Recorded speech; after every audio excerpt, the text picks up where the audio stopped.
Welcome back to the Nikki Clarke Show. The show is about transforming lives one story at a time.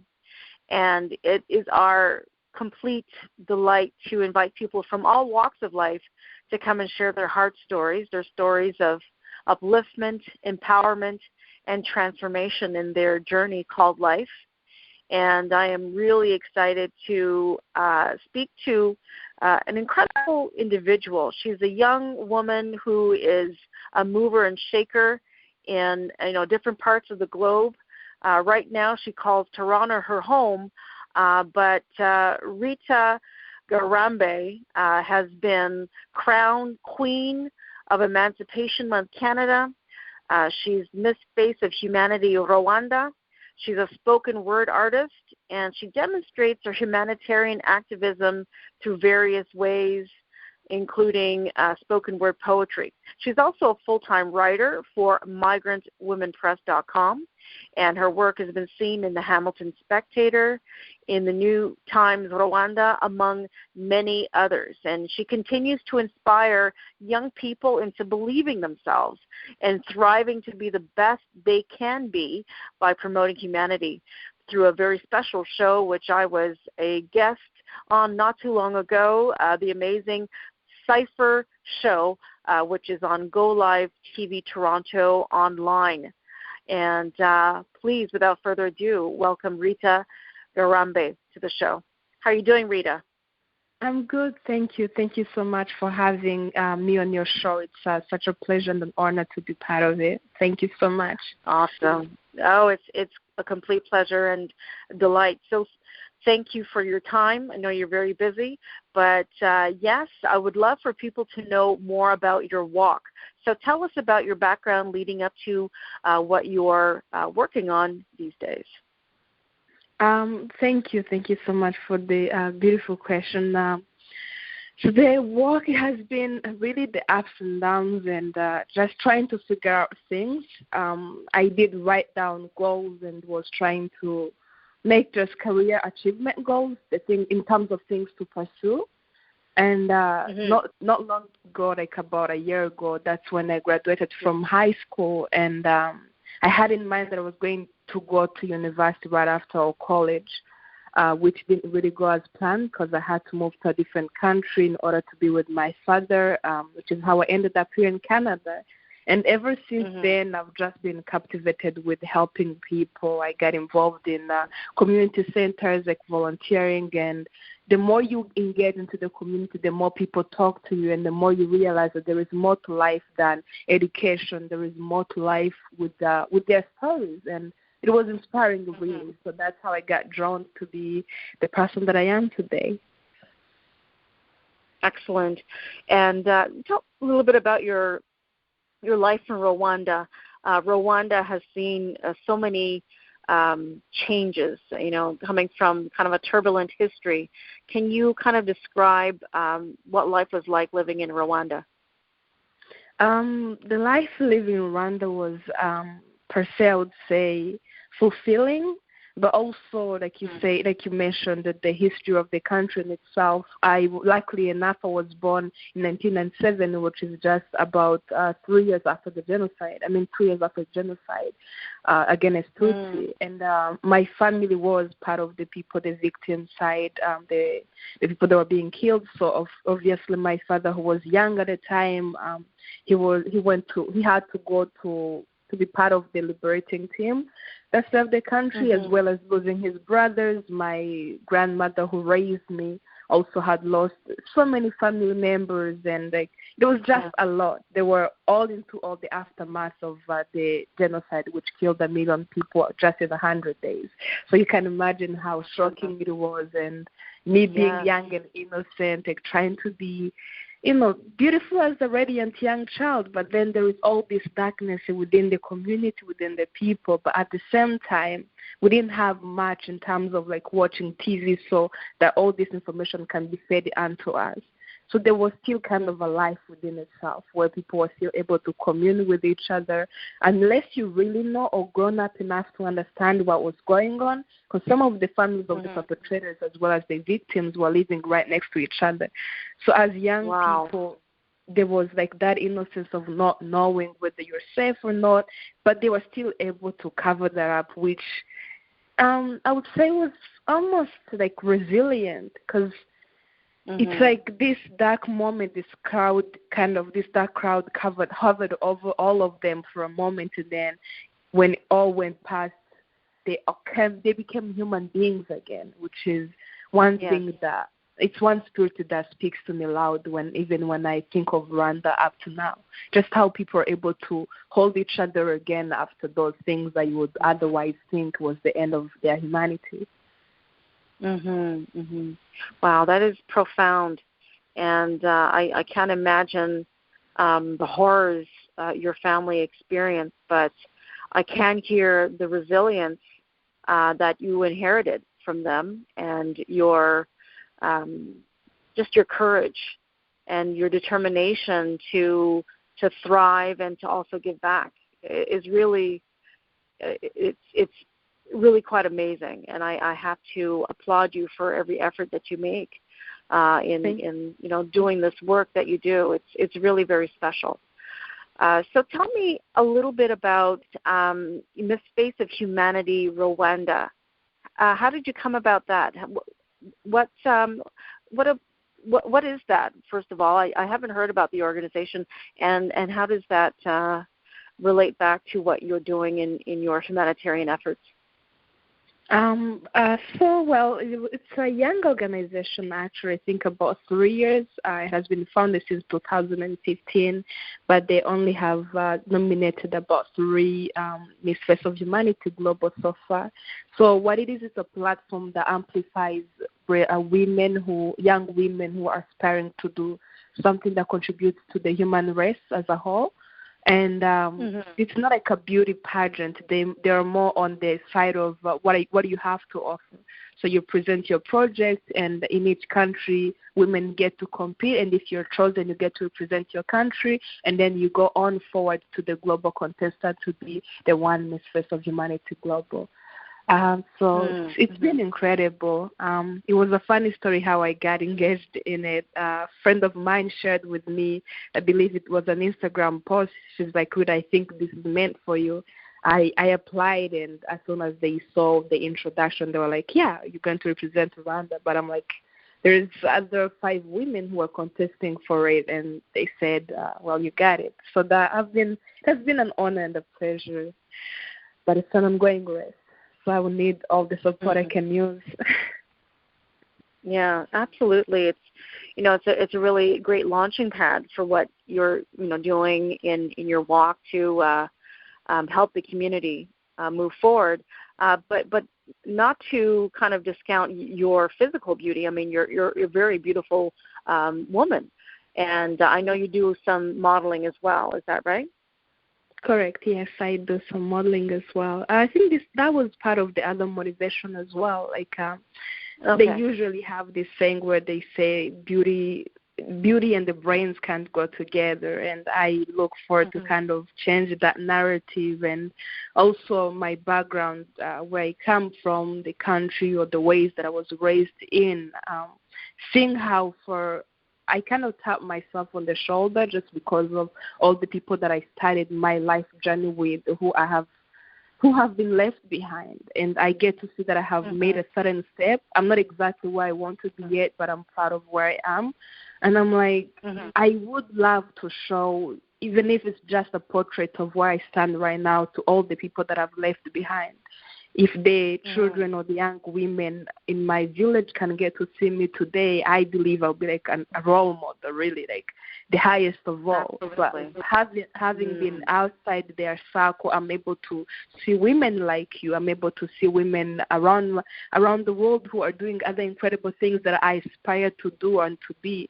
And I would love just to know, for them to know that exists, Because I feel like that's the saddest thing I've ever had to see happen within the life that I've had. Not failing. It's even like not knowing that part of life exists, of achieving something better and something great. Not having the privilege to have a dream.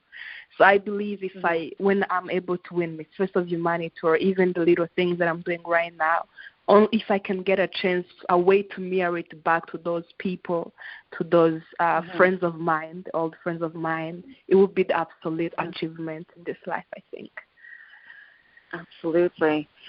Yes, you're definitely making your mark, and you are a definite role model to the women in your community from Rwanda and beyond. So, looking forward to seeing your career unfold and all the great things that you'll be able to do to touch people's lives. And that's really what it's about at the end of the day. And I think we both have that kind of mutual understanding that it's not about us, it's about the bigger picture, and it's about, taking people forward and impacting their lives positively. So I definitely resonate with your mission that way. So tell us now, I'd love to know more about your poetry and some of your writing. I know that you are a writer for Migrant Women Press. Can you talk a little bit about some of the topics that you cover, and then maybe we'll talk about your spoken word poetry, and what are some of the things that you like to share from the heart? Absolutely. Immigrant Women Press is an online blog of it tells mainly stories of immigrant women all over the world. So anyone can really register to be a writer, but it has to be reviewed by the founder at the end of the day before she can share it with everyone. And the reason behind all was to inspire women, really, in terms of they said if you have a child, they're raised by the village. That's the best way to raise a child. But they say if you're a woman and then you happen to find yourself in a different country, and also like the war zone or the process that leads to you leaving your hometown, all those things happen to be transformed. Like a woman is a vessel, the people you raise, it's easy for us to transform lives or to even impact them in any way. So we have that power.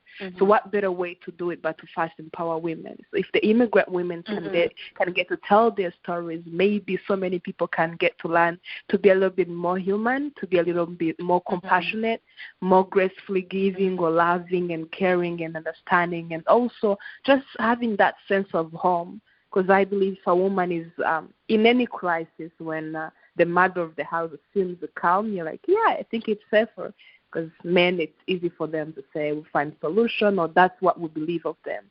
But when a woman panics or she's scared, then the house is kind of shaken. So the best way to solidify that heart of the house, which is by telling their stories and also letting them know that they are seen and they exist and they are here. My poetry has been part of that too. Yeah. Excellent. And the spoken word poetry, where can we see pieces of your writing? I do have a few videos on my YouTube channel under the Cypress Show on YouTube. The first few videos of my poetry, some were about the 1994 genocide against Tutsi commemoration, others about Black History Month, and others more just written on my Instagram biographies on that, which tells more about love, and the people that I care about. Awesome. And the Cypress Show on Go Live TV, when did that start? And tell us about the evolution and the type of guests that you have on the show. So the Cypress Show started at the beginning, I think by March. So it really offers a limited series because I wanted to tell the stories of my community. Everything that I do kind of, now I'm realizing, I'm having that epiphany right now, that it's more about where people come from and the things that have made them who they are. That's my kind of curiosity. I think we kind of have that in common of knowing the why. Yes. Why people are moved the way they are moved, what makes someone sacrifice or give or even receive the things that they do. So I watched my community. They have like different organizations within it, but I have never seen any one of them being featured on CTV News or BBC or anywhere really. They're represented. And I wanted to cover just 10 series of the founders, the people who have been able to make something of themselves in this country, where as an immigrant you're expected to just be about survival, nothing about a purpose at all. You have to work hard if you're fortunate enough to have a job and provide for your family and hope they get to become something. The hope is in the next generation, but not with you. So my curiosity started by just poking those people who have not even given up, because I think you said this to me once, where you said that when you give, the universe and God kind of provides for you. And the people have dared to give themselves and have been provided for, and who have created organizations. So I did 10 limited interviews, and as soon as I was done with those, it got really good response from people, and that's when I decided to keep telling more stories. And it has been beautiful ever since, including having you on the show. So I have so many people blessing it. Yes, and it was really a wonderful time, sharing. And it's funny. I don't know how you feel about being interviewed, but sometimes it's a little bit nerve-wracking for me because I'm so comfortable being on the other side of the couch, so to speak, where I interview people. But to talk from my own heart, sometimes I get a little bit shy. But you were a very good interviewer, and I had a really good time. I felt very comfortable. So again, thank you for that great experience. Thank you so much as well. I get to realize that you can have people on your show and tell your story here and there, but at the same time we cannot forget the reason why you provided the platform is to give a voice, because you felt like some people were silenced. So it's only fair that you also get a moment to tell that voice within. We give to people what we wish could be given to us. And sometimes it just goes in circles, and it's a beautiful life, I guess. Yes, it is. It's a beautiful 360. So, again, thank you for everything you're doing. So, Rita, please tell us, how can people meet you on social media if they want to be a guest, if they want to read your poetry, see what you have to say on Migrant Woman Press? Where would they go? So it's mainly you can type my name, Ngarambe Rita Lawrence, or the Cypress Show. That's on Instagram, Twitter, Facebook, and I respond to every message. So if anyone wants to reach out with anything, I do perform poetry, like I mentioned. I do fashion as well, so photographs mainly. And anything that includes advocacy. I love to stand with people and for people. Excellent. Well, I support what you do 100%, and again, I really appreciate your time sharing. It's been very eye-opening, and like I said, just really excited to see the work that will continue to come from your great heart and effort. So thank you for your time, and again, we'll be staying connected for sure. Thank you so much, and that in itself is inspiring, and it's motivating, and I believe you. I love to say the words you told me, because I think you're one of the wisest women I've ever been blessed to meet. You did mention that people are vessels, so thank you for being a vessel, and whatever that God has laid in your heart to say and to use you in the best ways. And I'm so glad that I get to have a little bit of your blessings, and thank you so much for this opportunity. It was such a pleasure. Okay, well, thank you. And God, take all the glory. So, again, it's been a pleasure. You have a very blessed day, and keep rising. Thank you, as all. All right. Bless you. All right. Okay. Bless you, too. You've been listening to the Nikki Clarke Show. The very special guest, Ngarambe Rita Lawrence, the host of the Cypress Show. Check her out on YouTube, on Go Live TV Toronto. And she's also a migrantwomenpress.com. All the best to you. Stay safe.